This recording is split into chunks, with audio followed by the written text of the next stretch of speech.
Hello and welcome to our channel Education Adda. आप सभी बच्चों का एजुकेशन अड्डा प्लेटफॉर्म पे स्वागत है। तो आप सभी बच्चों का कैटलिस्ट बैच में स्वागत है भाई।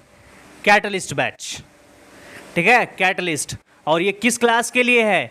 ये 9th क्लास के लिए है और 9th क्लास का एंट्रेंस एग्जाम 2023 में होगा। 2023 में जो क्लास 9th का एंट्रेंस एग्जाम होने वाला है, कहाँ पर भाई?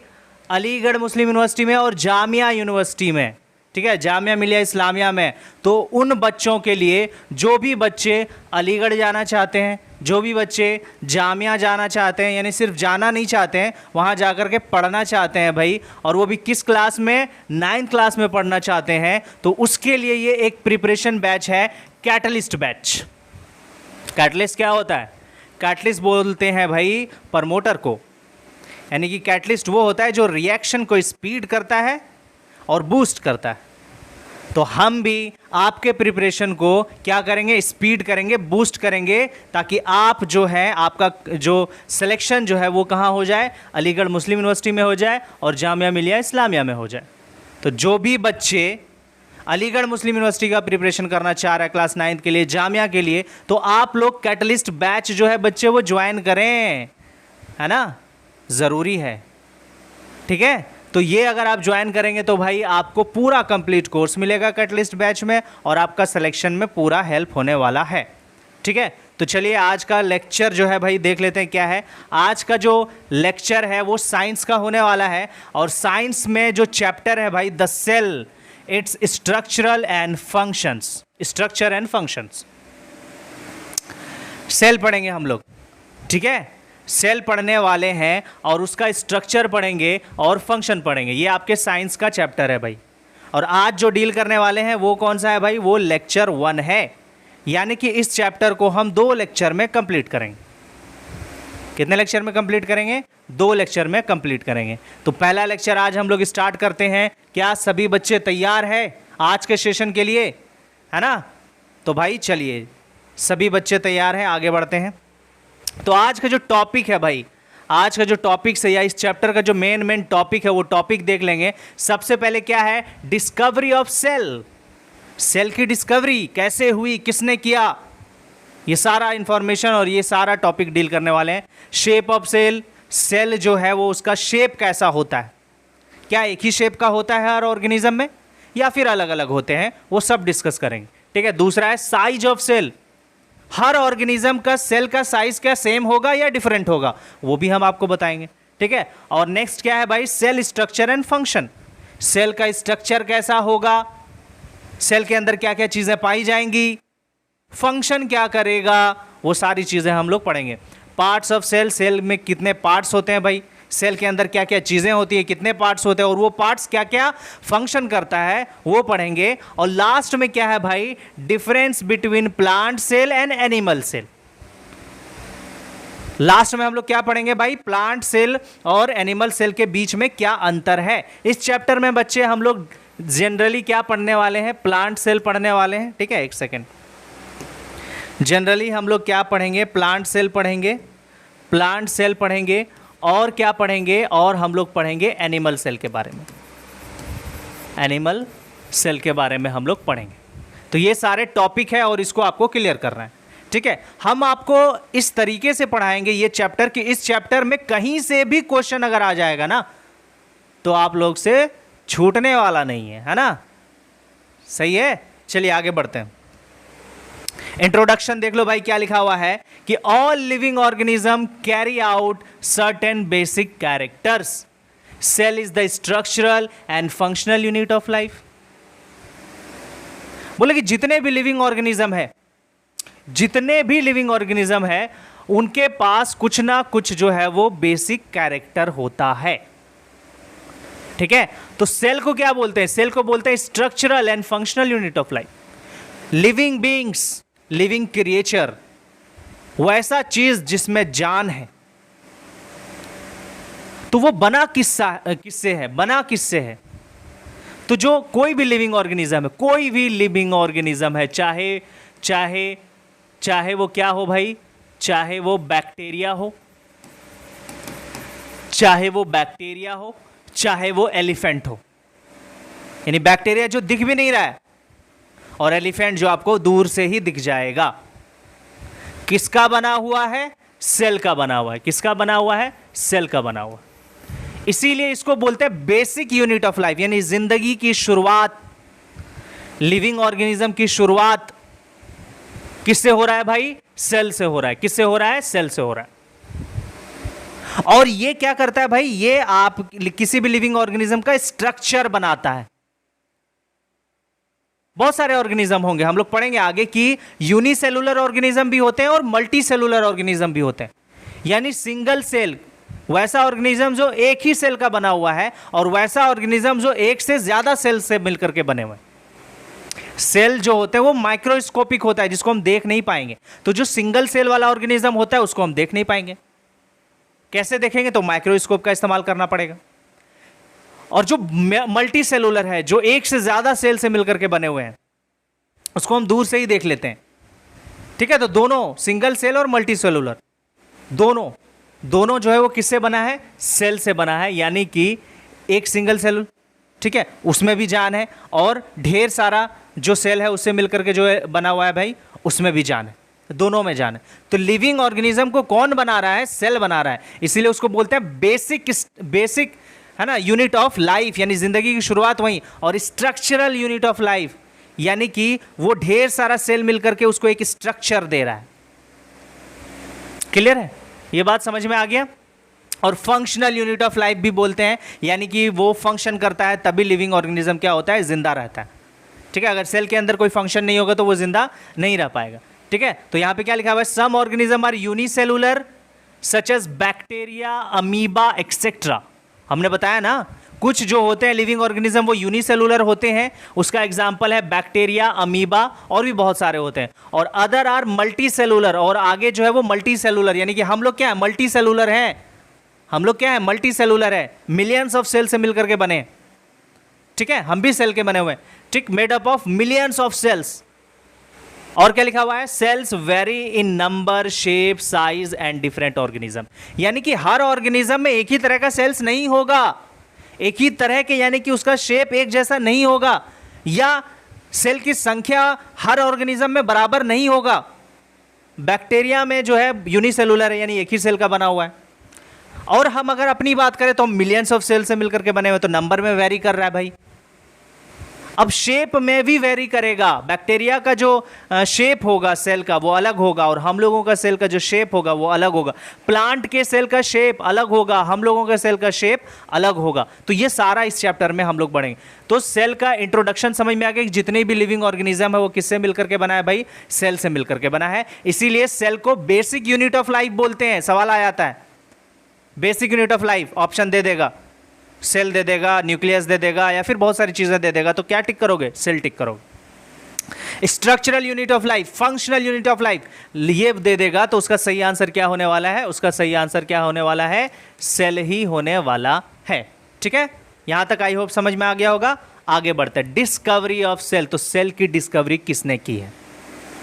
तो एक साइंटिस्ट है भाई, साइंटिस्ट था भाई रॉबर्ट हुक नाम का, जिन्होंने सबसे पहले सेल की डिस्कवरी की, लेकिन डेड सेल का। किसका? डेड सेल का। लिविंग सेल की डिस्कवरी रॉबर्ट हुक ने नहीं किया है। कौन से सेल का किया है भाई? रॉबर्ट हुक ने किसने जो सेल की डिस्कवरी की है वो डेड सेल का किया है। डेड सेल की डिस्कवरी जो है वो किसने किया है भाई? रॉबर्ट हुक ने। कब किया है? 1665 में भाई। ईयर भी याद करना है, ईयर से भी क्वेश्चंस आते हैं। आप लोग को प्रीवियस ईयर क्वेश्चन भी बताएंगे, और एक चैप्टर से जितने भी पॉसिबल क्वेश्चंस होंगे वो सब कराएंगे, है ना। उसका आपको क्या मिल जाएगा? डीपीपी मिल जाएगा, और डीपीपी के साथ साथ जब आप डीपीपी कर लोगे और जो क्वेश्चन आपसे नहीं बनेगा तो उसका आपको वीडियो सॉल्यूशन भी मिल जाएगा कि कैसे इसका आंसर ये आ रहा है। तो कोई कमी नहीं रहेगा, इस बार बेहतरीन तरीके से हम लोग क्रैक करेंगे। ठीक है, तो हमने क्या बताया कि डिस्कवरी रॉबर्ट हुक ने डिस्कवरी किया है डेड सेल का 1665 में। कैसे किया है, किसकी मदद से किया है? तो observed thin slice of cork obtain from the bark of tree through his self design microscope. तो रॉबर्ट हुक ने अपने खुद से एक माइक्रोस्कोप बनाया, सेल्फ डिजाइन माइक्रोस्कोप, और उसने ऑब्जर्व किया क्या ऑब्जर्व किया समझना भाई, कैसे ऑब्जर्व किया ये समझ लेना, ठीक है। उन्होंने एक स्लाइस लिया कॉर्क का, किसका, कॉर्क का। कॉर्क जो है वो प्लांट का सब्सटेंसेस है ना, प्लांट का सब्सटेंसेस है, यानी कि प्लांट सेल के, इन्होंने प्लांट सेल को स्टडी किया है भाई।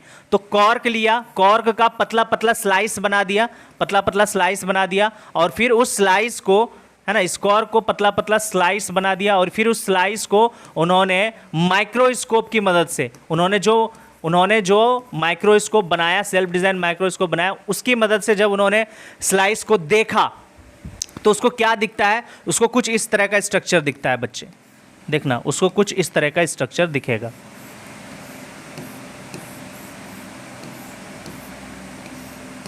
इस तरह के कुछ उनको स्ट्रक्चर दिखता है। कंपार्टमेंट, ये देखो, एक कंपार्टमेंट, दो कंपार्टमेंट, तीन कंपार्टमेंट, चार कंपार्टमेंट, पांच कंपार्टमेंट, इस तरह का कंपार्टमेंट दिखता है, इस तरह का रूम दिखता है ना, एक रूम, दो रूम, तीन रूम, इस तरीके से।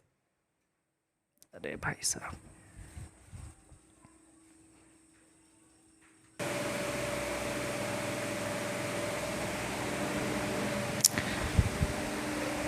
हाँ, तो हम क्या बोल रहे थे, हम ये बोल रहे थे कि किस तरह का स्ट्रक्चर दिखने वाला है, किस तरह का स्ट्रक्चर दिखेगा भाई, जैसा कि अभी हम थोड़ी देर पहले बता रहे थे। तो जब उन्होंने कॉर्क को स्टडी किया, है ना, कॉर्क क्या होता है, कॉर्क प्लांट सेल में पाया जाता है बच्चे, कहाँ पाया जाता है, प्लांट सेल में कॉर्क पाया जाता है, ठीक है, प्लांट सेल में कॉर्क पाया जाता है। और कॉर्क का पतला पतला स्लाइस बना दिया, क्या बना दिया, पतला पतला स्लाइस बना दिया, और उस स्लाइस को जब उन्होंने, किसने, रॉबर्ट हुक ने अपने बनाए हुए माइक्रोस्कोप से जब उन्होंने ऑब्जर्व किया, माइक्रोस्कोप से उन्होंने जब ऑब्जर्व किया, देखा, तो उसको क्या दिखा भाई, उसको इस तरह का कंपार्टमेंट दिखा, है ना, उसको इस तरह का कुछ स्ट्रक्चर दिखा, इस तरह का स्ट्रक्चर दिखा, इस तरह का स्ट्रक्चर दिखा। तो ये किस तरीके से दिख रहा है, ये क्या दिख रहा है, ये मतलब उनको कंपार्टमेंट दिख रहा है, रूम दिख रहा है। इसको क्या बोला उन्होंने, उसने रूम बोला, रूम, ठीक है। और रूम को ही क्या बोला जाता है, सेल बोला जाता है, सेल को रूम भी बोला जाता है। जिस तरीके से बोलते हैं ना, आपने मूवीज़ वगैरह देखा होगा, तो बोला जाता था मुजरिम को सेल में जाकर के बंद कर दो, तो मतलब रूम में जाकर के बंद कर दो, ठीक है। तो सेल का मतलब रूम भी होता है।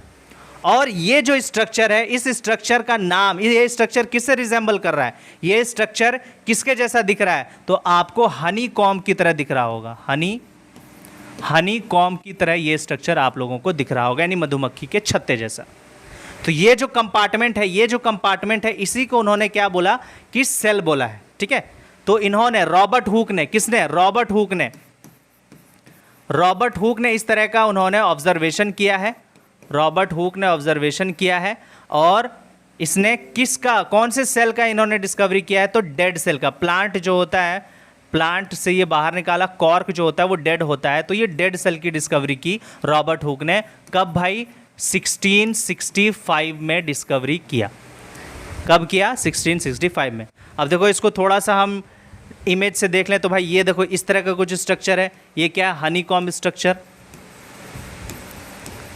हनीकॉम्ब स्ट्रक्चर है, हनीकॉम्ब स्ट्रक्चर है, ठीक है। ये देखो, मधुमक्खी का छत्ता दिख रहा है ना, इसी तरीके से जूम करोगे ना मधुमक्खी के छत्ते का पिक्चर लेकर के, तो कुछ इस तरीके से दिखेगा। देखो, ये हनीकॉम्ब का छत्ता है भाई, यही हम अभी थोड़ी देर पहले आपको बताएं। तो इसको इन्होंने क्या नाम दिया, इसको इन्होंने रूम नाम दिया, रूम।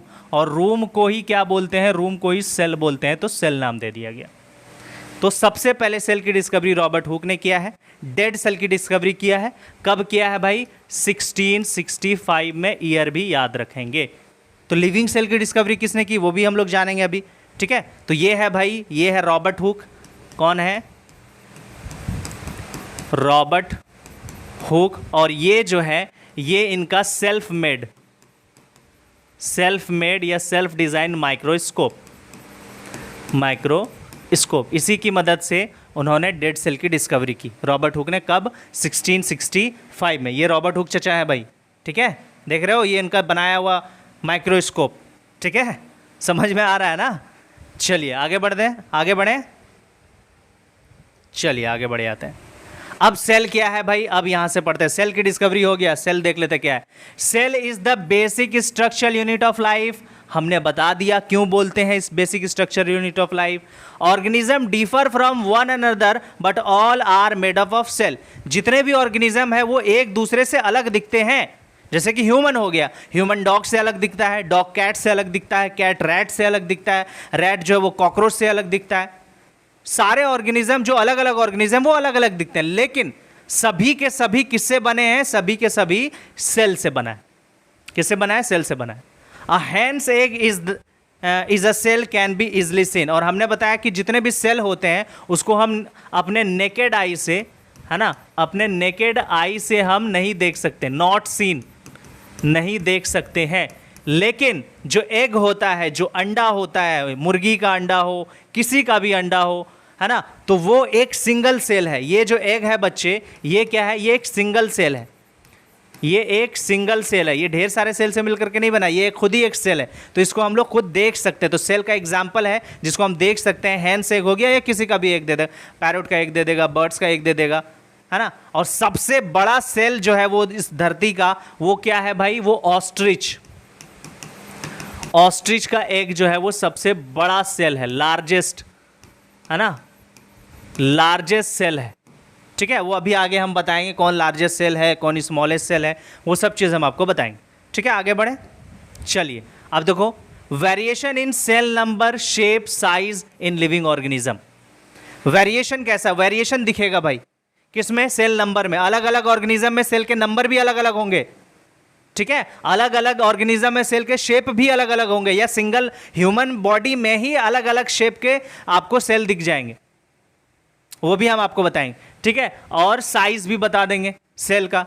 हमारे ह्यूमन बॉडी में अलग अलग तरह के सेल्स होते हैं जिसका साइज भी अलग अलग होता है, शेप भी अलग अलग होता है, और अलग अलग ऑर्गेनिज्म में अलग अलग नंबर में सेल्स पाए जाते हैं। तो नंबर के बेसिस पे अगर हम देखें, यहाँ देखो, सेल के नंबर के बेसिस पे अगर हम देखें तो दो तरह का ऑर्गेनिज्म पाया जाता है। एक पाया जाता है बच्चे आपका यूनिसेलुलर, और दूसरा मल्टीसेलुलर। ठीक है, तो यूनिसेलुलर में क्या होता है, यूनिसेलुलर में सिंगल सेल ऑर्गेनिज्म आते हैं, सिंगल सेल्ड ऑर्गेनिजम्स आते हैं। यानी कि वैसे ऑर्गेनिज्म जो एक ही सेल से मिलकर के बना है वो यूनिसेलुलर कहलाता है, और वैसा ऑर्गेनिज्म जो मोर देन वन सेल, ठीक है, चाहे वो 2, 3 मिलियंस जो भी हो जाए, ठीक है, मोर देन वन सेल, ये कहलाते हैं मल्टीसेलुलर। मल्टीसेलुलर का एग्जाम्पल प्लांट्स हो जाएंगे, एनिमल्स हो जाएंगे। सिंगल यूनिसेलुलर का अगर हम एग्जाम्पल देखेंगे तो इसमें बैक्टीरिया आ जाएगा, अमीबा आ जाएगा, और भी बहुत सारे हैं, पैरामीशियम है, ये सब जो है वो यूनिसेलुलर ऑर्गेनिज्म। ठीक है, चलिए आगे बढ़ें, देखते हैं भाई। ये देखो, यूनिसेलुलर का एग्जाम्पल क्या है, यूग्लिना है, और ये क्या है, ये अमीबा है बच्चे, ये अमीबा का डायग्राम है, ये यूग्लिना का डायग्राम है। इसके पार्ट्स के बारे में आपको नहीं पढ़ना है, इसके पार्ट्स के बारे में आपको बिल्कुल नहीं पढ़ना है। इसका पार्ट्स थोड़ा बहुत जो है वो समझ लेना अमीबा का, लेकिन ये दोनों सिंगल सेल है, ये भी जिंदा है और हम लोग भी जिंदा है। अमीबा के बारे में एक और चीज़ हम बता देते हैं कि हम लोगों में जो डाइजेशन होता है, उस डाइजेशन को बोलते हैं बच्चे होलोजोइक। क्या बोलते हैं, होलोजोइक बोलता है डाइजेशन। यानी कि हम लोग सबसे पहले खाना खाते हैं, फिर उसको डाइजेस्ट करते हैं, है ना, डाइजेस्ट करने के बाद उस खाना को फिर हमारी बॉडी एब्जॉर्ब करती है, एब्जॉर्ब करने के बाद फिर हमारी बॉडी उस डाइजेस्टेड फूड को यूटिलाइज करती है ग्रोथ के लिए, डेवलपमेंट के लिए, और जो वेस्ट बच जाता है वो बॉडी से बाहर निकाल देता है। ये हमारी बॉडी करती है, ह्यूमन का डाइजेशन है, एनिमल्स का डाइजेशन, ठीक है। लेकिन इस हमारे बॉडी में ये प्रोसेस होने के लिए बहुत सारे ऑर्गन्स हैं, बहुत सारे सेल मिलकर के ये पूरा प्रोसेस परफॉर्म करता है। लेकिन ये जो अमीबा है ये एक सिंगल सेल है, और इसी सिंगल सेल के अंदर ये पूरा प्रोसेस होता है। इस तरह का ये खाना खाता है, उसको डाइजेस्ट करता है, एब्जॉर्ब करता है, यूटिलाइज करता है, और जो वेस्ट बच गया उसको बाहर निकाल देता है। और ये सिर्फ और सिर्फ ये पूरा एक ही सेल के अंदर वो सारा प्रोसेस होता है ना। यूनिक, ये नेचर की खूबसूरती है, नेचर की खूबसूरती बोलते हैं इसको, ठीक है। तो ये चीज़ है भाई। ये चीज़ है। तो फूड वैक्यूल, ये सारी चीज़ हम आगे बताएंगे कि जो है आगे भी बताएंगे किस तरीके से अमीबा अपना खाना वो करेगा, डाइजेस्ट करेगा, वो सारा प्रोसेस। लेकिन यहाँ पर आपको सिर्फ ये पता करना है कि यूनिसेलुलर यानी कि ये सब सिंगल सेल्ड ऑर्गेनिज्म है बच्चे, ऑर्गेनिज्म, सिंगल सेल ऑर्गेनिजम्स हैं यूग्लिना और अमीबा। ठीक है, यूग्लिना और अमीबा सवाल आ जाएगा। यूग्लिना क्या है, यूनिसेलुलर है, मल्टीसेलुलर है, अमीबा क्या है, यूनिसेलुलर है, मल्टीसेलुलर है, ये आ जाएगा बच्चे सवाल। ठीक है, चलिए आगे बढ़ें। और एक एग्जांपल, ये क्या है, पारामीशियम है बच्चे, ये क्या है, पारामीशियम, ये भी यूनिसेलुलर है, ये भी यूनिसेलुलर है, उसका डायग्राम यहाँ पर दिया गया, देख रहे हो। ये पारामीशियम के बॉडी पर इस तरीके से सीलिया आता है, सीलिया होता है। आगे हम बताएंगे कि सीलिया क्या होता है, सीलिया भी बताएंगे। ठीक है, सीलिया भी बताएंगे। ये भी सेल का हिस्सा है सीलिया, क्योंकि ये सिंगल सेल है ना, और सिंगल सेल पे भी देखो सीलिया है, तो सेल का हिस्सा ही हुआ ना। तो सीलिया जो है यहाँ पर थोड़ा सा हम बता देते हैं, सीलिया जो है वो मूवमेंट के लिए रिस्पॉन्सिबल होता है, मूवमेंट के लिए, एक जगह से दूसरी जगह मूव करने में हेल्प करता है। और भी चीज़ें हम बताएंगे आगे, लेकिन ये भी यूनिसेलुलर का एग्जाम्पल। ठीक है, तो यूनिसेलुलर का एग्जाम्पल कितना हो गया भाई, पारामीशियम हो गया, है ना, यूग्लिना हो गया, यूग्लिना हो गया, और अमीबा हो गया। फिलहाल आपको इतना ही जानना है आपके एंट्रेंस एग्जाम के पॉइंट ऑफ व्यू से। ठीक है, आगे बढ़ें, चलिए आगे बढ़ते हैं। देखो मल्टीसेलुलर, मल्टीसेलुलर क्या है भाई, मेनी सेल, मेनी सेल्स, बहुत सारे सेल से मिलकर के बनते। देखो ह्यूमन्स है भाई, ये सब क्या है, ह्यूमन है, क्या है, ह्यूमन्स है। ये क्या है, बर्ड्स हैं, बर्ड्स हैं। और ये क्या है, एलिफेंट है। ये सब जो है ना, ये सब जो है वो बहुत सारे सेल से मिलकर के बने, मिलियंस ऑफ सेल से मिलकर के बने हैं। तो इसको बोलते हैं मल्टी सेलुलर ऑर्गेनिज्म। हम लोग क्या है, मल्टी सेलुलर ऑर्गेनिज्म है। ठीक है, क्लियर बच्चा पार्टी, आगे बढ़ें, शेप पे आ जाते हैं। अभी हमने नंबर के बेसिस पे देखा था, सारा नंबर के बेसिस पे दो कैटेगरी में बांट दिया गया ऑर्गेनिज्म को, यूनिसेलुलर और मल्टीसेलुलर। अब शेप के कैटेगरी में देखते हैं, शेप कितने तरह का शेप होता है सेल का। तो यहां पे देखो, the shape of cell differ not only in different organism but also in different organs of the same organism. कहने का मतलब यह है कि सेल का जो शेप है वो सिर्फ अलग अलग ऑर्गेनिज्म के अलग अलग शेप होंगे सेल के, बल्कि एक ही ऑर्गेनिज्म के अंदर में जो ऑर्गेन्स होंगे उस ऑर्गेन के सेल का शेप भी अलग अलग हो सकता है। क्या मतलब हुआ, मतलब कि एक ही ऑर्गेनिज्म के अंदर में भी सेल का शेप अलग अलग हो सकता है। अलग ऑर्गेनिज्म में तो होगा ही, एक ही ऑर्गेनिज्म के अंदर में भी सेल का शेप अलग अलग हो सकता है, ये बताया जा रहा है। तो सेल का शेप जो है वो क्या हो सकता है भाई, Oval, spherical, cuboidal, fibre like और पॉलीगोनल। तो ये सेल का शेप भी आपको याद रखना है कि ओवल होता है, स्फेरिकल होता है, क्यूबाइडल होता है, फाइबर लाइक होता है और पॉलीगोनल होता है बच्चे। बढ़िया, मजा माँ, समझ में आ रहा है ना। देखो समझ में नहीं आएगा रिकॉल कर लेंगे, देख लेंगे एक बार फिर से, तो समझ में आ जाएगा। ठीक है, ज़्यादा परेशान वाली बात नहीं है, टफ भी नहीं है। अब देखो सेल का शेप यहाँ पर देख लेंगे। अब देखो शेप देखो अलग, ये ह्यूमन बॉडी, ये ह्यूमन सेल्स हैं, ये ह्यूमन सेल्स है। और ह्यूमन के देखो सेल्स में अलग अलग तरह के शेप है भाई। देख लो ये मसल सेल है, ये क्या है भाई, मसल सेल है। हमारे मसल का जो सेल्स है देखो फाइबर है ना, फाइबर लाइक स्ट्रक्चर है, तो ये मसल सेल, इसका शेप अलग है। ब्लड सेल्स है, देखो ब्लड सेल्स का अलग है स्ट्रक्चर, अलग शेप है। देखो ये नर्व सेल है, नर्व सेल है ना, इसको बोलते हैं न्यूरॉन। इसको क्या बोलते हैं, इसको न्यूरॉन बोलते हैं,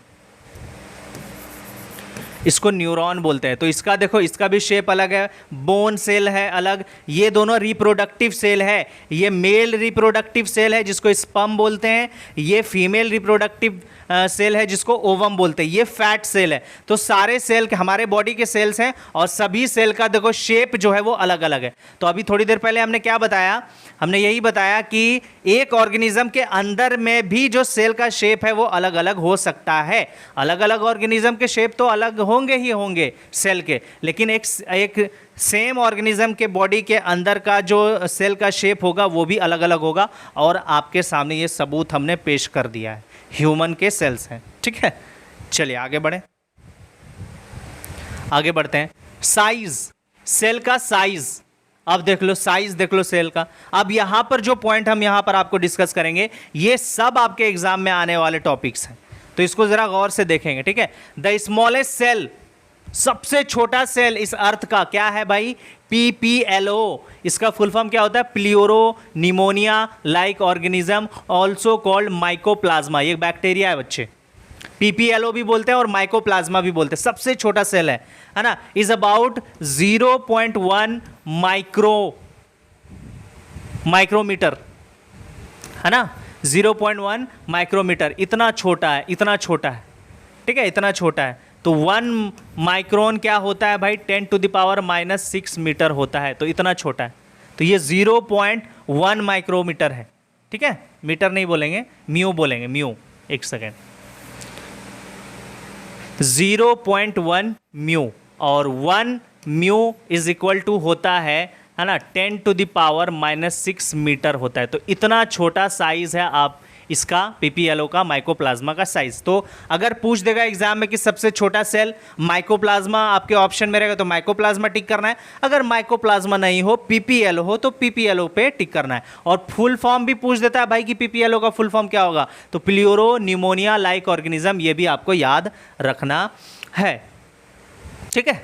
समझ में आया? और सबसे बड़ा, the ostrich egg considered to be the largest cell. हमने बताया कि ऑस्ट्रिच एग जो है वो सबसे बड़ा सेल है जिसको हम लोग देख सकते हैं, है ना। नियरली 170 mm इसका डायमीटर होता है, 1 cm डायमीटर होता है। डायमीटर भी पूछ सकता है बच्चे, और इसका भी साइज पूछ सकता है, तो 0.1 माइक्रोन जो है आपको याद होना चाहिए। The hen's egg also represent a single cell, और मुर्गी का अंडा भी एक सिंगल सेल है, ठीक है। तो ये साइज है, देखो साइज वेरी कर रहा है ना, सेल के साइज भी वेरी कर रहे हैं, अलग अलग होते हैं। अब यहाँ पर कुछ सेल का साइज दिया गया है और उसका यहाँ पर जो है वो मेजरमेंट भी दिया गया है। अमीबा का जो है वो है 1000 माइक्रोमीटर, है ना। हैंस एग का है 60 mm, है ना। ऑस्ट्रिच एग का है 170 mm, और ग्रीन एल्गा या चारा, एल्गी भी जो है वो भी आपका सिंगल सेल है, और तो उसका 10 सेंटीमीटर जो है वो आपका साइज होता है डायमीटर में, ठीक है। तो ये चार्ट भी आपको याद होना चाहिए कि किसका कितना होता है।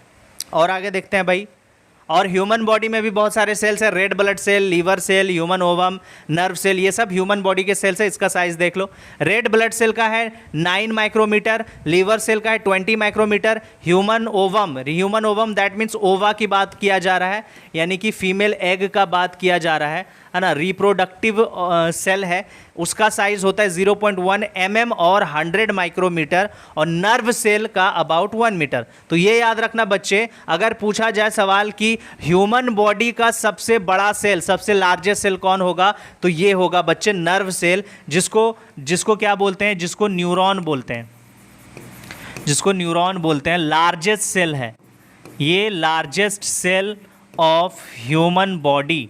ह्यूमन बॉडी का सबसे लंबा सेल जो है वो नर्व सेल है, अबाउट 1 मीटर, 1 मीटर लंबाई होती है इसका नर्व सेल की, सेल का साइज हो। तो इतना बात समझ में आ गया। अब थोड़ा सा पानी पिएंगे और उसके बाद फिर हम आगे बढ़ेंगे, ठीक है।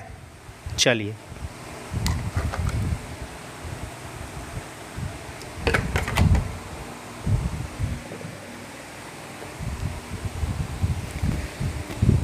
चलिए भाई आगे बढ़ते हैं भाई।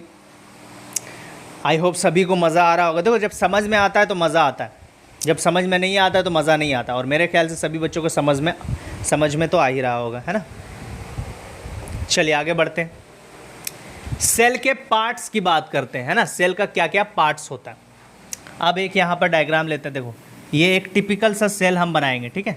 टिपिकल सा सेल हम बनाते हैं, और सेल के सेंटर में यहाँ पे हम बना रहे हैं, एनिमल सेल बना रहे हैं, तो सेल के सेंटर में क्या होता है, न्यूक्लियस होता है।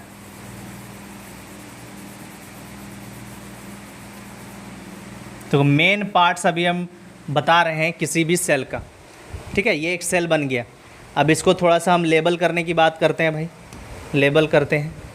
तो ये जो बाहर का लेयर है, ये जो बाहर का लेयर है, इसको बोलते हैं बच्चे प्लाज्मा मेम्ब्रेन। क्या बोलते हैं? Plasma membrane. और ये जो आपको दिख रहा है इसको बोला जाता है न्यूक्लियस। इसको क्या बोला जाता है? न्यूक्लियस। न्यूक्लियस। और ये वाला एरिया जो खाली एरिया है, कौन सा खाली एरिया है, न्यूक्लियस से लेकर के प्लाज्मा मेम्ब्रेन तक में ये जो बीच का ये जो खाली एरिया है, इसको क्या बोलते हैं, तो इसको बोला जाता है साइटोप्लाज्म। ये वाला जो एरिया है, ये वाला एरिया को क्या बोलते हैं, साइटोप्लाज्म बोलते हैं, साइटोप्लाज्म बोलते हैं। समझ में आया? देख लीजिए, बीच में क्या है, न्यूक्लियस। एनिमल सेल बनाया है यहाँ पे हमने, एनिमल सेल की बात कर रहे हैं, एनिमल सेल की बात कर रहे हैं। तो बीच में, एनिमल सेल के बीच में न्यूक्लियस होता है। अगर हम प्लांट सेल बताएंगे तो प्लांट सेल के बीच में न्यूक्लियस नहीं होता, साइड में न्यूक्लियस होता है, जिसको बोलते हैं पेरीफेरी न्यूक्लियस। पेरीफेरी का मतलब साइड में, ठीक है, पेरीफेरी का मतलब साइड में। तो यहां पर जो है ये बीच में न्यूक्लियस है, एनिमल सेल का हम बात कर रहे हैं। जो सेल का जो आउटर मेम्ब्रेन होता है, आउटर लेयर होता है, उसको बोलते हैं प्लाज्मा मेम्ब्रेन। और बीच में जो खाली जगह है, न्यूक्लियस और प्लाज्मा मेम्ब्रेन के बीच में जो ये जगह है, उस जगह को क्या बोला जाता है, उस जगह को बोला जाता है साइटोप्लाज्म। देख लो, पढ़ लेते हैं भाई। All cell consist of a living protoplasm surrounded by a cell membrane. और इसी साइटोप्लाज्म में एक फ्लूइड भरा होता है बच्चे, एक लिक्विड भरा होता है ना, एक लिक्विड भरा होता है। इसी साइटोप्लाज्म में एक लिक्विड भरा होता है जिसको बोलते हैं प्रोटोप्लाज्म। क्या बोलते हैं? प्रोटोप्लाज्म बोलते हैं। ठीक है, यहाँ पर क्या लिखा हुआ, all cell consist of living protoplasm surrounded by a cell membrane. Cell membrane से घिरा हुआ है ये प्रोटोप्लाज्म, इसमें भरा हुआ है, फ्लूइड भरा हुआ है। ये प्रोटोप्लाज्म क्या होता है, फ्लूइड होता है, लिक्विड टाइप का होता है। फ्लूइड मतलब liquid type. The protoplasm consist of this cytoplasm and the nucleus. यही प्रोटोप्लाज्म के एरिया को क्या बोलते हैं, साइटोप्लाज्म। और प्रोटोप्लाज्म, साइटोप्लाज्म, और बीच में क्या है आपका, न्यूक्लियस है। ये वाला क्या है आपका, ये वाला आपका न्यूक्लियस है। क्या है, न्यूक्लियस। ठीक है, ये आपका न्यूक्लियस है। इतनी बात समझ में आ गया? ये मेन पार्ट है, ये मेन पार्ट है। चलिए आगे बढ़े, आगे बढ़े। तो हमने क्या देखा, किसी भी सेल में कितनी चीजें देखी। अगर पहला हम बात करें तो प्लाज्मा मेम्ब्रेन, प्लाज्मा मेम्ब्रेन। अगर दूसरा हम बात करें तो न्यूक्लियस, न्यूक्लियस। और तीसरा हम बात करें तो साइटोप्लाज्म, साइटोप्लाज्म। और इसी साइटोप्लाज्म में क्या भरा होता है, प्रोटोप्लाज्म, प्रोटोप्लाज्म। ठीक है, अब देख लो साइटोप्लाज्म किसको बोलेंगे। देखो क्या लिखा हुआ है, cytoplasm contains a number of structure which are called organelles और ऑर्गेनल्स। अब समझो क्या बोला जा रहा है कि साइटोप्लाज्म के अंदर में बहुत सारे स्ट्रक्चर आपको देखने को मिल जाएगा जिसको बोलते हैं ऑर्गेनल। क्या बोलते हैं, ऑर्गेनल, या फिर उसको क्या बोलते हैं, सेल ऑर्गेनल। नाम सुना होगा आपने, सेल ऑर्गेनल।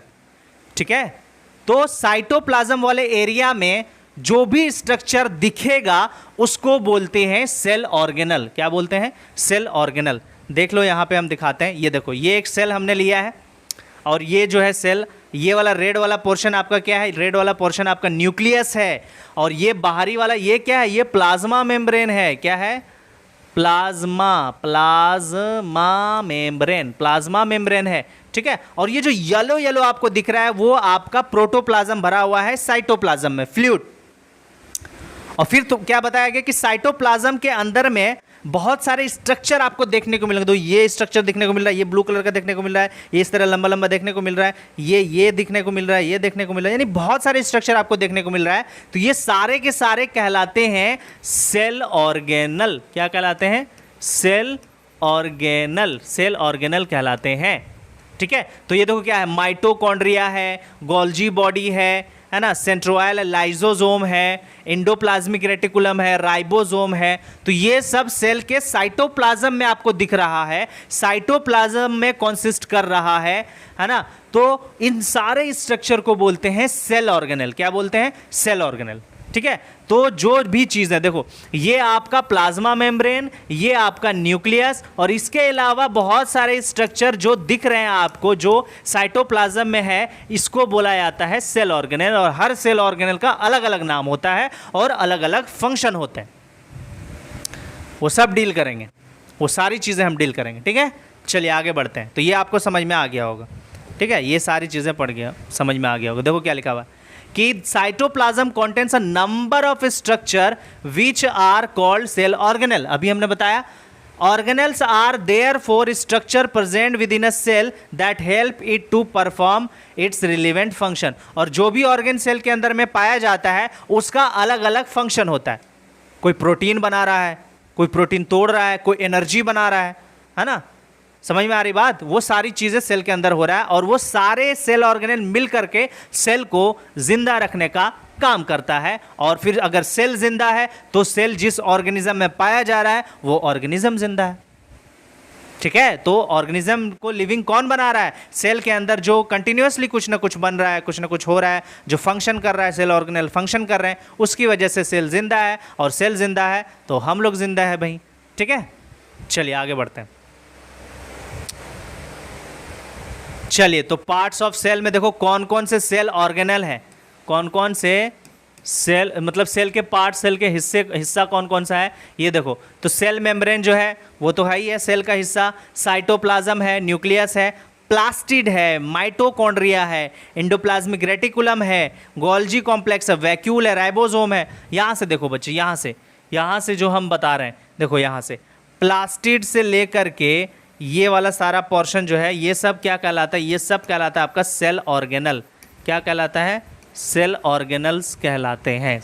और ये सारे सेल ऑर्गेनल्स को वन बाय वन हम लोग डिस्कस करेंगे कि ये क्या है, ये किससे बना है, ये क्या करता है, कौन सा फंक्शन करता है, वो सारी चीज़ें हम लोग अभी पढ़ेंगे। देखो सेल मेम्ब्रेन, सबसे पहले सारे पार्ट्स यहाँ पर दो, यहाँ पर सेल के पार्ट्स है और सारे सेल के पार्ट्स को वन बाय वन डिस्कस करेंगे। तो सबसे पहले सेल मेम्ब्रेन था। सेल मेम्ब्रेन तो हमने एक सेल बनाया था ना, इस तरीके से सेल बनाया था, ये बीच में न्यूक्लियस था। ये आउटर मेम्ब्रेन जो है, आउटर लेयर जो है, इसी को बोलते हैं सेल मेम्ब्रेन। इसी को क्या बोलते हैं? Cell membrane. तो अभी कुछ बच्चे कंफ्यूज हो गए होंगे, सर ने बोला था वो आउटर मेम्ब्रेन को तो प्लाज्मा मेम्ब्रेन बोलते हैं भाई, तो अभी सर बोल रहे हैं कि सेल मेम्ब्रेन है। तो plasma membrane is also called cell membrane, है ना। प्लाज्मा मेम्ब्रेन का ही दूसरा नाम क्या है? सेल मेम्ब्रेन है। और भी नाम है बच्चे, और भी नाम है। क्या नाम है? इसको बोलते हैं सेलेक्टिवली परमिएबल मेम्ब्रेन। अब बोलोगे सर एक और नाम दाग दिया आपने सेल मेम्ब्रेन का, selectively permeable membrane. Selectively permeable membrane का मतलब ये होता है कि ये जो सेल मेम्ब्रेन है, ये जो आउटर मेम्ब्रेन है, ये सेल के अंदर कुछ सेलेक्टिव मटेरियल को ही जाने देगा। ऐसा नहीं कि कोई भी चीज सेल के बाहर है वो तुरंत सेल के अंदर इंटर कर जाएगा, नहीं। सेल को उस चीज की जरूरत है, उस मटेरियल की जरूरत है, और तब ये सेल मेम्ब्रेन जो है उसको अंदर आने देगा। अगर जरूरत नहीं होगा तो आने नहीं देगा। इसीलिए इसको सेल मेम्ब्रेन को सेलेक्टिवली परमिएबल मेम्ब्रेन भी बोलते हैं। सेलेक्टिव मटेरियल को आने देगा, हर मटेरियल को आने नहीं देगा। और सेल के अंदर से सेलेक्टिव मटेरियल को ही सेल के बाहर भी निकालेगा। ठीक है, इसीलिए इसको क्या बोलते हैं? Selectively permeable membrane. तो all living cells are bound by a membrane called plasma membrane और द सेल मेम्ब्रेन, यानी उसको प्लाज्मा मेम्ब्रेन भी बोलेंगे और सेल मेम्ब्रेन भी बोलेंगे। It's surround it inner gel like material called protoplasm. और हम लोग को पता है कि सेल मेम्ब्रेन के अंदर में जो क्या भरा हुआ भाई, साइटोप्लाज्म में लिक्विड भरा हुआ है, जेल लाइक मटेरियल है, जिसको क्या बोलते हैं? प्रोटोप्लाज्म बोलते हैं। The plasma membrane control the entry and exit of substance as per the requirements of the cell। हमने क्या बताया कि प्लाज्मा मेम्ब्रेन क्या करता है भाई? किसी भी मटेरियल की एंट्री करता है और किसी भी मटेरियल का एग्जिट करता है, बाहर निकालता है, लेकिन सेलेक्टिव मटेरियल का।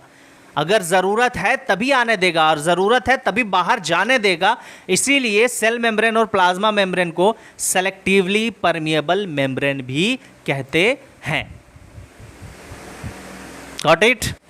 समझ में आया? चलिए भाई आगे बढ़ जाते हैं।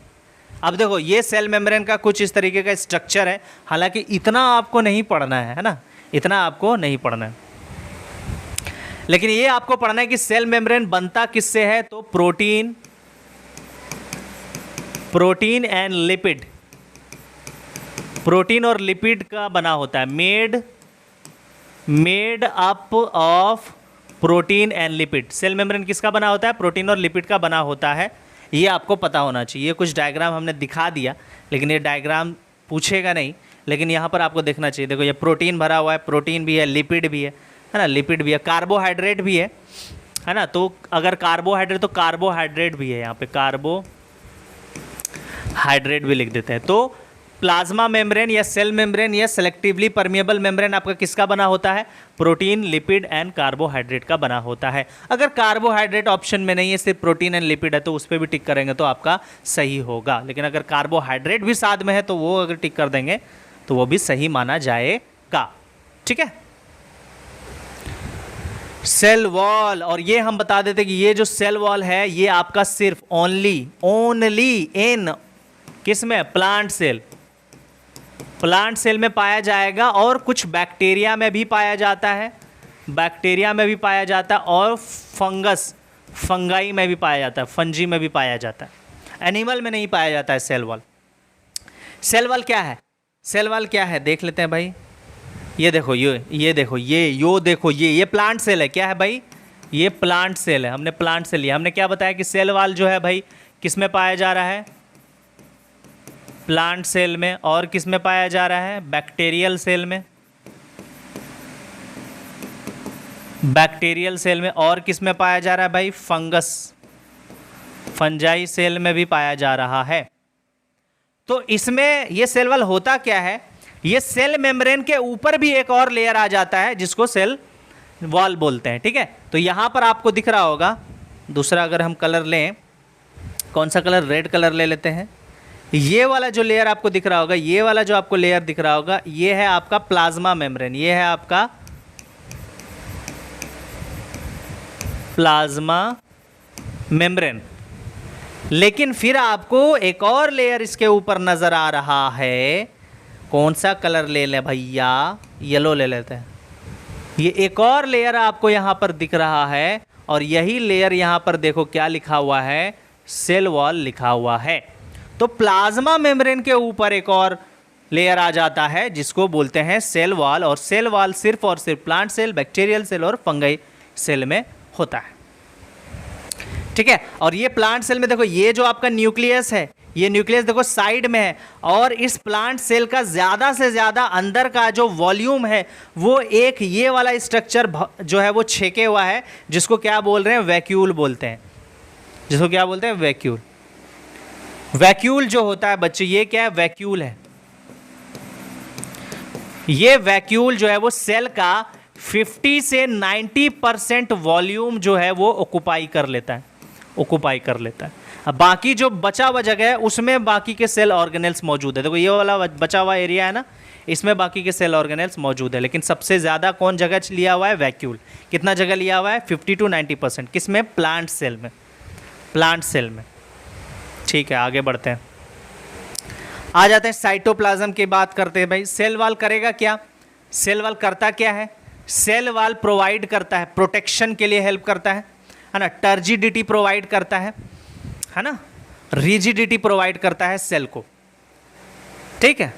अब बात करते हैं साइटोप्लाज्म की। साइटोप्लाज्म की बात करते हैं। ये साइटोप्लाज्म, देखो साइटोप्लाज्म किसको बोलेंगे? ये न्यूक्लियस है, और ये जो एरिया है, जिस एरिया में बहुत सारे स्ट्रक्चर पाए जा रहे हैं सेल ऑर्गेनेल, उसको क्या बोलते हैं? साइटोप्लाज्म बोलते हैं। The portion of the protoplasm, जिसमें प्रोटोप्लाज्म भरा हुआ है। ये प्रोटोप्लाज्म क्या है भाई? फ्लूइड है। जिसमें ये प्रोटोप्लाज्म भरा हुआ है वो वाला एरिया साइटोप्लाज्म कहलाता है ना। Lying inner to the cell membrane, cell membrane के अंदर, but outside the nuclear membrane, और न्यूक्लियस के बाहर। यानी कि अगर हम बात करें, ये एक सेल है, ये प्लाज्मा मेम्ब्रेन, ये न्यूक्लियस, इसके अंदर और ये न्यूक्लियस के बाहर, इसमें ये वाला एरिया क्या है? साइटोप्लाज्म है। क्या है? साइटोप्लाज्म। स्टार्टिंग में भी हमने समझा दिया था। ठीक है। It's called cytoplasm. कीटोस का मतलब होता है हॉलो, प्लाज्मा का मतलब होता है लिक्विड। प्लाज्मा का मतलब होता है लिक्विड। तो खाली जगह जिसमें लिक्विड भरा हुआ है उसको क्या बोल रहे हैं? साइटोप्लाज्म बोल रहे हैं। ठीक है। It is made up of carbohydrate. किसका बना हुआ है? Carbohydrate, protein, fats, minerals, vitamins, along with a large proportion of water. तो साइटोप्लाज्म में क्या क्या है?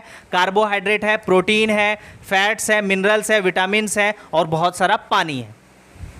ये भी पूछ लेगा साइटोप्लाज्म में क्या क्या है। तो क्या क्या है? कार्बोहाइड्रेट है, प्रोटीन है, फैट्स है, मिनरल्स है, विटामिन्स है, और बहुत सारा पानी। All these components works together to provide a unique living nature to the protoplasm. यानी ये जितनी भी चीज़ें हैं, फैट्स, कार्बोहाइड्रेट्स, प्रोटीन, विटामिन्स, पानी, ये सब एक साथ मिलकर के काम करेगा और प्रोटोप्लाज्म को लिविंग बनाएगा, जिंदा बनाएगा। जिंदा बनाएगा तभी तो सेल जो है वो लिविंग रहेगा।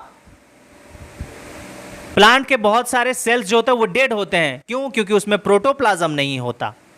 प्रोटोप्लाज्म नहीं होता, दैट मीन्स उसमें कार्बोहाइड्रेट नहीं है, प्रोटीन नहीं है, फैट्स नहीं है, मिनरल्स नहीं है, ढेर सारा पानी नहीं है, इसीलिए वो डेड नेचर का होता है। लेकिन जिसमें भी ये है वो लिविंग होता है, वो लिविंग सेल होता है। ठीक है, आई होप क्लियर है। आगे बढ़ते हैं। अब आ जाते हैं बात न्यूक्लियस पर। न्यूक्लियस क्या है? What is nucleus? तो it is the most important part of the cell, और न्यूक्लियस को ब्रेन भी बोलते हैं सेल का। सेल का brain, brain of the cell. तो सेल के अंदर जितनी भी चीजें हैं, जितने भी स्ट्रक्चर है, जितने भी ऑर्गेनल्स हैं, सबको कौन कंट्रोल करेगा? सबको न्यूक्लियस कंट्रोल करेगा। तो सेल का ब्रेन होता है न्यूक्लियस। सेल का क्या होता है? ब्रेन होता है न्यूक्लियस। पता है कहां लाई करता है? बार बार हमने बता दिया। It is lie in the centre of the cell. In some cases it may also occupy peripheral position.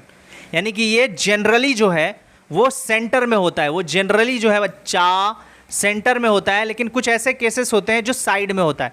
Periphery position का मतलब साइड में, और साइड में किस में होता है आपको पता है ना? हमने क्या बताया आपको? प्लांट में जो होते हैं वो न्यूक्लियस जो होता है वो साइड में होता है। It control all the activities of the cell. ये सेल के अंदर जितनी भी एक्टिविटी होती है उसको कंट्रोल करता है न्यूक्लियस, इसीलिए इसको क्या बोलते हैं? ब्रेन बोलते हैं सेल का। Then nucleus is a dense structure bound by a nuclear membrane. और न्यूक्लियस का भी एक लेयर होता है, आउटर मेम्ब्रेन होता है, जिसको क्या बोलते हैं? जिसको न्यूक्लियर मेम्ब्रेन बोलते हैं। और न्यूक्लियस के अंदर भी एक फ्लूइड भरा होता है, एक लिक्विड भरा होता है। जिस तरीके से सेल में था प्रोटोप्लाज्म, उसी तरीके से न्यूक्लियस में भी एक फ्लूइड भरा होता है, जिसको बोलते हैं nucleoplasm.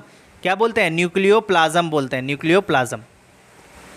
It has thread like network called chromatin. Nucleus के अंदर, अब देखो यहां पर हम समझाते हैं। ये मान लो न्यूक्लियस हमने बनाया, सेल नहीं बनाया, न्यूक्लियस के बनाया, न्यूक्लियस बनाया। न्यूक्लियस के अंदर बहुत सारा स्ट्रक्चर देखने को मिलता है, थ्रेड लाइक स्ट्रक्चर देखने को मिलता है। इस तरीके का थ्रेड लाइक स्ट्रक्चर इसमें देखने को मिलता है न्यूक्लियस का, न्यूक्लियस में, जिसको बोलते हैं क्रोमैटिन। जिसको क्या बोलते हैं? क्रोमैटिन फाइबर बोलते हैं, क्रोमैटिन फाइबर। और हम लोगों को पता है कि सेल जो है नंबर में कैसे इंक्रीज करेगा। एक सेल अपने आप को डिवाइड करके 2 सेल बनाता है, यानी एक सेल ये है, ये अपने आप को डिवाइड करेगा, 2 सेल बन जाएगा। तो सेल जब डिवाइड होता है तो सबसे पहले कौन डिवाइड होगा? न्यूक्लियस डिवाइड होगा। तो जब न्यूक्लियस डिवाइड होने वाला होता है तब ये जो क्रोमेटिन फाइबर है ये जुड़ जुड़ कर कुछ इस तरीके का स्ट्रक्चर बना लेगा, कुछ इस तरीके का स्ट्रक्चर बना लेगा, जिसको बोलते हैं क्रोमोसोम। जिसको क्या बोलते हैं? क्रोमोसोम। और ये क्रोमोसोम क्या करता है? ये क्रोमोसोम में ही सारा इंफॉर्मेशन स्टोर होता है कि आँख कैसा है, नाक कैसा है, बाल कैसा है ना, गाल कैसा है। ये सारा इंफॉर्मेशन इसी क्रोमोसोम में स्टोर होता है। और यही क्रोमोसोम जो है एक जनरेशन से, इसमें जो इन्फॉर्मेशन होता है एक जनरेशन से दूसरे जनरेशन में जाता है, नहीं बाप से बच्चे में जाता है ना, अब बच्चे से उसके बच्चे में जाता है। तो यही इन्फॉर्मेशन जो इनहेरिट करता है। अभी समझ में नहीं आया होगा, अभी हम एक और अच्छे तरीके से आपको समझाते हैं। ये आपका सेल है और ये आपका न्यूक्लियस है। तो आप समझना, सेल के अंदर न्यूक्लियस, न्यूक्लियस के अंदर क्रोमोसोम, क्रोमोसोम के अंदर डीएनए, डीएनए के अंदर जीन, ये जीन जो है वो भूत प्रेत वाला जीन नहीं है, ठीक है? ये जीन जो है वो जीन है।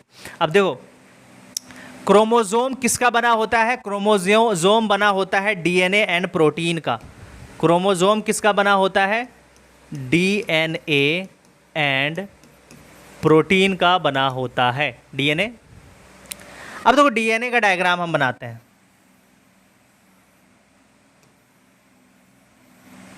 देखो डायग्राम अच्छा नहीं बनेगा तो भाई गलियाइयो मत, ठीक है, कोशिश करेंगे अच्छा बनाने का।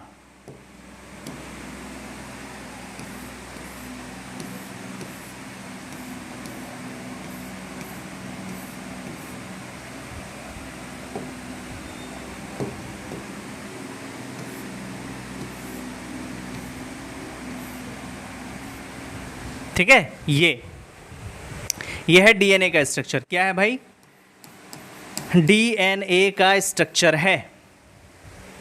अब देखो डीएनए में ऐसे ऐसे बांट दिया गया है सेगमेंट में। सेगमेंट का मतलब होता है हिस्सा।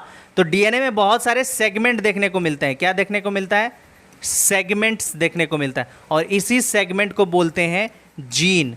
और इसी जीन में स्टोर होता है इंफॉर्मेशन।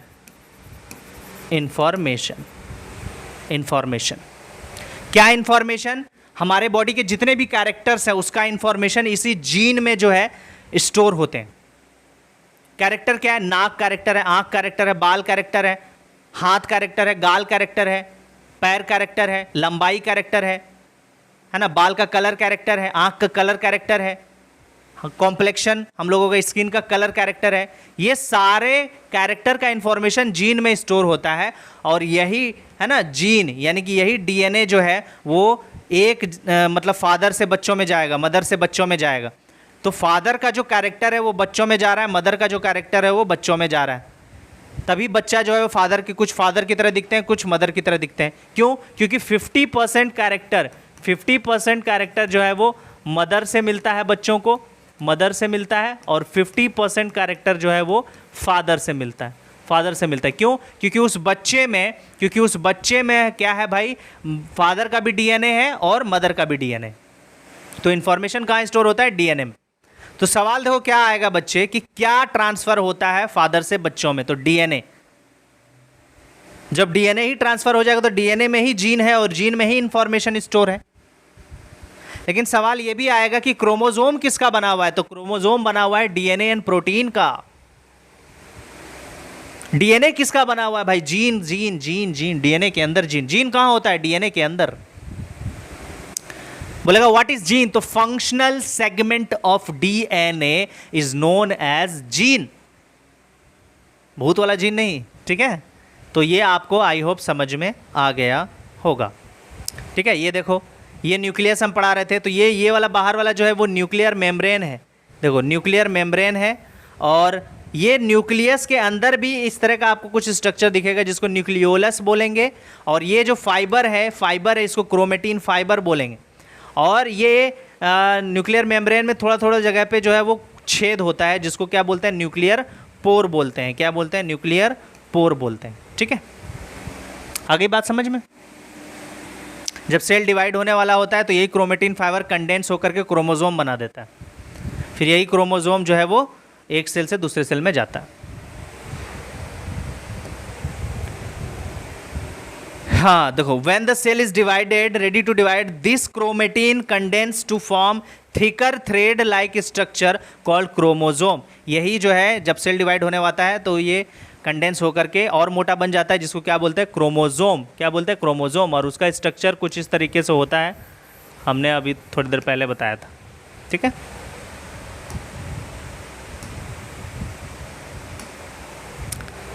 अब आते हैं सेल ऑर्गेनल्स पर। What is cell organelle? तो सेल ऑर्गेनल हमने क्या बताया? सेल के अंदर बहुत सारे स्ट्रक्चर पाए जाते हैं जिसको क्या बोलते हैं? जिसको बोलते हैं सेल ऑर्गेनल। क्या बोलते हैं? Cell organelle. Many small living structure are present in the cell, they are named as cell organelle. कुछ मेन सेल ऑर्गेनल है जो आपको इस बुक में पढ़ना है, इस चैप्टर में पढ़ना है, उसके फंक्शन पढ़ना है, वो ये सारे हैं। क्या क्या है भाई? प्लास्टिड है। ये प्लास्टिड सिर्फ और सिर्फ प्लांट्स में पाए जाएंगे, ये भी याद रखना, प्लांट्स में। Mitochondria, endoplasmic reticulum, Golgi complex, vacuole, है ना, राइबोसोम, सिलिया एंड फ्लैजिला। इसको हम लोग डिस्कस करेंगे अगले लेक्चर में। तो आज के इस लेक्चर में बस इतना ही, है ना। तो जिन बच्चों को बैच परचेस करना है, कैटलिस्ट बैच परचेस करना है, जो भी बच्चे एमयू का 9th एंट्रेंस एग्जाम 2023 में देना चाहते हैं, या जामिया का एंट्रेंस 2023 में देना चाहते हैं तो वो भाई हमारा बैच ज्वाइन करें, कैटलिस्ट बैच ज्वाइन करें, ठीक है। इसमें आपका पूरा कंप्लीट कोर्स कराया जाएगा भाई, इसमें आपका पूरा जो है वो कंप्लीट कोर्स कराया जाएगा। कौन सा बैच है आपका? बैच है कैटलिस्ट बैच। ये सिर्फ 9th वालों के लिए कैटलिस्ट बैच है ना, और इसका प्राइस जो है वो सिर्फ और सिर्फ 3000 है। 3000 बहुत ही मिनिमम कॉस्ट पे आपको प्रिपरेशन कराएं। ये कैटलिस्ट बैच आपको एजुकेशन अड्डा लर्निंग ऐप पर मिलेगा। ये ऐप आप लोग डाउनलोड करेंगे प्ले स्टोर से। वहाँ पर आप जाएंगे स्टोर सेक्शन में, स्टोर में आपको ये बैच दिखेगा। आप वहाँ पर उसको प्रेस करेंगे, बाई करेंगे और वो आप उस बैच का सारा चीज़ आप एक्सेस कर लेंगे। आपको इस बैच में क्या मिलता है? आपको इस बैच में लेक्चर्स मिलते हैं, रिकॉर्डेड लेक्चर्स मिलते हैं और डीपीपी मिलता है। डीपीपी डेली प्रैक्टिस पेपर मिलेगा, डेली प्रैक्टिस प्रॉब्लम मिलेगा और फिर डीपीपी का सॉल्यूशन मिलेगा, डीपीपी का वीडियो सॉल्यूशन मिलेगा बच्चे, इसका वीडियो सॉल्यूशन मिलेगा और टाइम टू टाइम टेस्ट होगा, वीक में टेस्ट होगा।